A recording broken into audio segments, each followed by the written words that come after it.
Therefore, encourage one another and build each other up, just as in fact you are doing.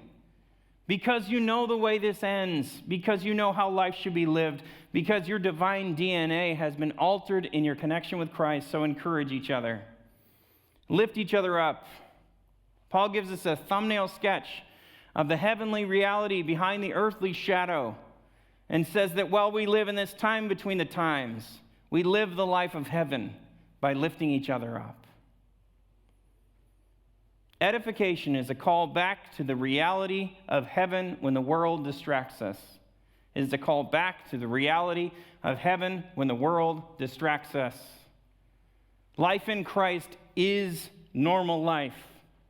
Everything else is an aberration. Everything else is broken. This is the common accusation, that our faith is a distraction from reality, that it's our security blanket. That's not what Paul is writing about. He's talking to people in pain. He says, I know you're in pain. I know you're in pain. There's a reality that runs deeper than that pain. Face it, because God will get you through it. To embrace reality as it is, God's world broken and waiting, but God's world nonetheless. We can all use that call back, can we? When we think our little corner of the earth is fully safe from crumbling, blessed are those who call us back to reality and occupy that reality with us. In my old job, we had a podcast that we made, the corporation I worked for, and sometimes they interviewed famous people.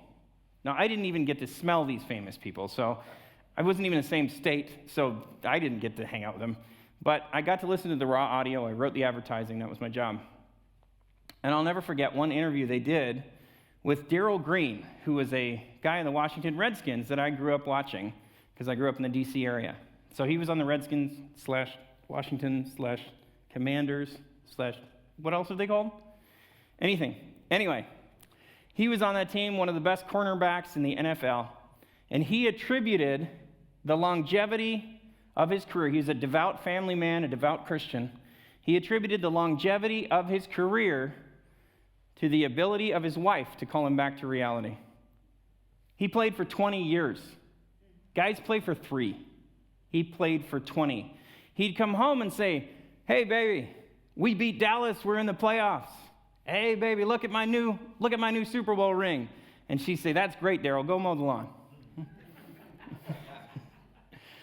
She would say, go mow the lawn, get a shower in time for church, and help me get the kids ready. Right? He had watched his buddies burn through money, blow through their marriages, but he was able to stay sane because of his wife's edifying hold on reality and on who he really was. She continually called him back to say, all this stuff is temporary. You are a child of God. You are a husband and a father. You do football in your spare time. Go mow the lawn.